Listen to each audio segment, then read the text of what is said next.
Standing committee के members का चुनाव है।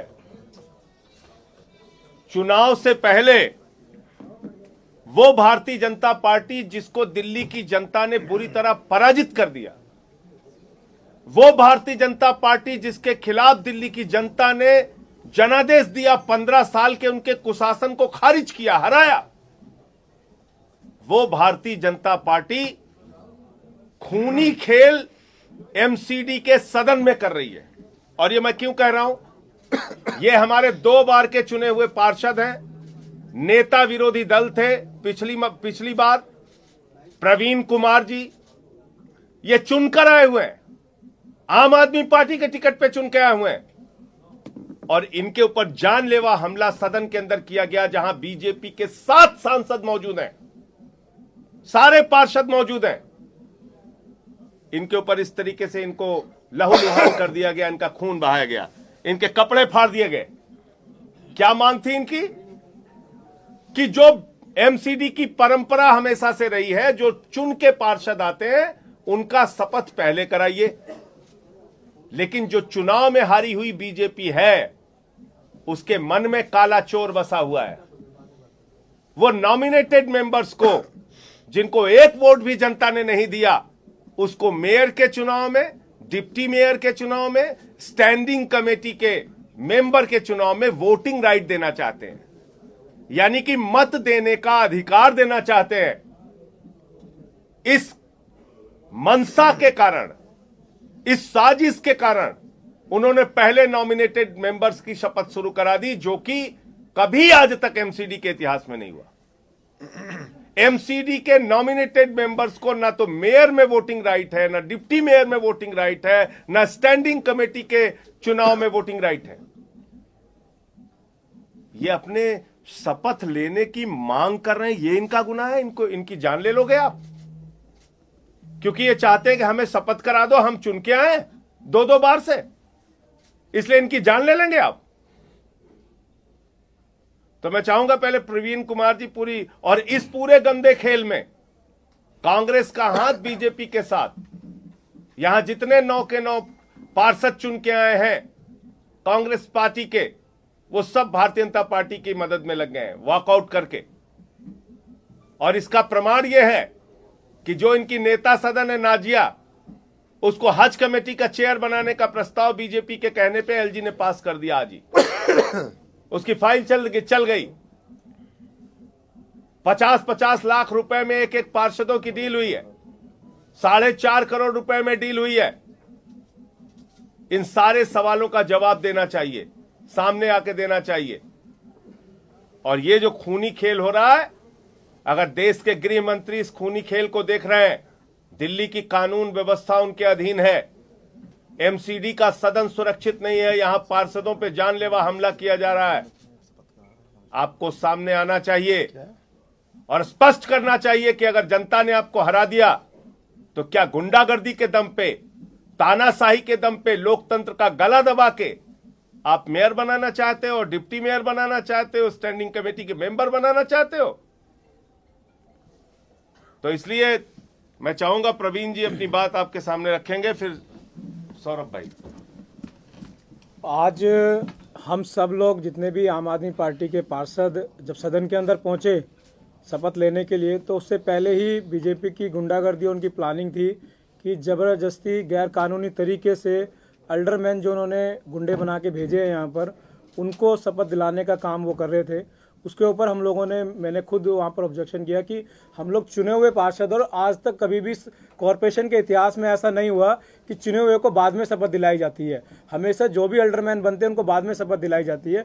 मैं दूसरी बार सदन के अंदर चुन के आया हूँ, तो उन्होंने इस बात का जब मैंने विरोध किया तो जितने भी अल्डरमैन जो थे वो सारे के सारे, और जो इलेक्टेड पार्षद थे और जो वहाँ पर सांसद थे बीजेपी के, सब लोगों ने मुझ पर हमला किया। जिससे शपथ लेते हैं, जिस मोमेंटो से, वो मेरे ऊपर उन्होंने मारने की कोशिश की और मारे उन्होंने।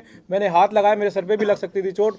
उसके बाद उन्होंने मेरा गला दबाया और मेरे सारे कपड़े फाड़ दिए। कम से कम भी 25 से 30 पार्षद और सांसद मिलके मुझे अकेले को जिस तरीके से उन्होंने हाथापाई की है, वो बहुत गलत है। इस तरीके से नहीं करने चाहिए। मैंने बोला भी सांसद साहब को कि ये पार्षद है, आप लोग उनको समझाओ कि इस तरीके से नहीं होना चाहिए सदन के अंदर। फिर भी सांसद जितने भी थे उनकी रेस्पॉन्सिबिलिटी बनती थी कि उनको मना करना चाहिए था, बट उनके साथ मिलके वो सब लोग मेरे साथ हाथापाई कर रहे थे वहाँ पर, और बहुत ज़्यादा चोट लग सकती थी। बहुत ज़्यादा चोट लगी भी है, बहुत ज़्यादा ब्लड आ रहा है, सारे कपड़े फाड़ दिए। ये बीजेपी की गुंडागर्दी है। सौरभ भाई अपनी बात रखेंगे अब। सौरभ भाई आ जाओ। देखिए, एमसीडी के बहुत सारे जर्नलिस्ट और रिपोर्टर यहाँ पे हैं। मैं चाहूँगा कि ये बात आप खुल के दिल्ली वालों को बताएं कि नॉमिनेटेड काउंसलर कभी भी सदन के अंदर वोट नहीं डालते। मेयर के इलेक्शन हो, डिप्टी मेयर के इलेक्शन हो, या हाउस से जाने वाले स्टैंडिंग कमेटी के मेंबर हों, इसके अंदर नॉमिनेटेड काउंसलर्स के वोट वर्जित हैं, प्रतिबंधित हैं। ये नहीं हो सकता। अब बेईमानी करके भारतीय जनता पार्टी एमसीडी पे कब्जा करना चाहती है। हम ये बेईमानी नहीं होने देंगे। एक महोदय मुझसे पूछ रहे थे, कह रहे थे कि अगर वो कर भी रहे हैं तो क्या आप डर गए? मैंने कहा भाई ये तो बड़ी अजीब बात है। इंडिया पाकिस्तान का मैच है, 11 खिलाड़ी पाकिस्तान के आउट हो गया, वो 11 और ले आए। कह रहे नहीं हमारे तो 22 आएंगे। और कमेंटेटर कहे क्यों जी, क्या इंडिया डर गया? हम कह रहे भाई ये क्या बात हुई?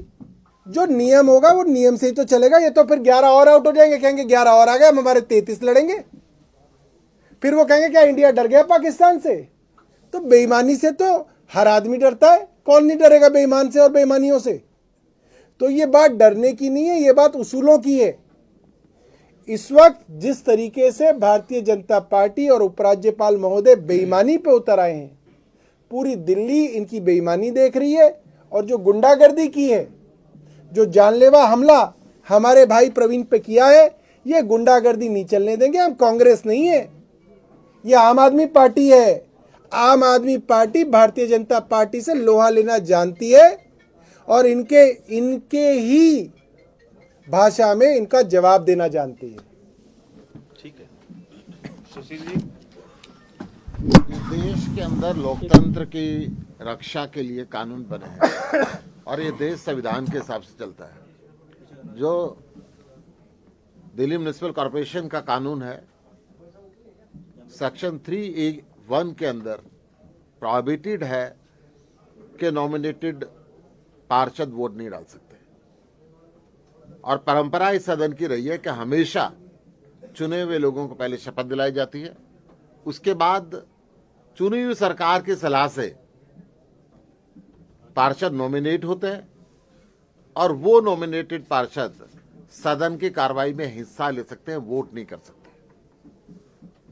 परंतु आज इन सारी परंपराओं को तोड़ के, सारे कानूनों को दरकिनार रख के भारतीय जनता पार्टी बेईमानी के तरीके से इस मेयर के चुनाव में, डिप्टी मेयर के चुनाव में धांधली करना चाहती है।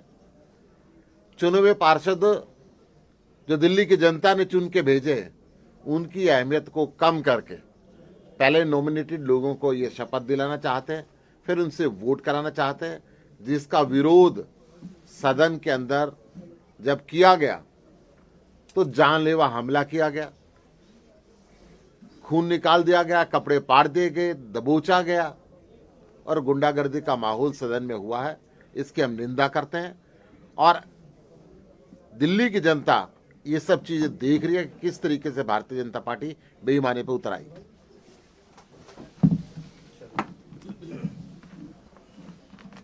चले सदन।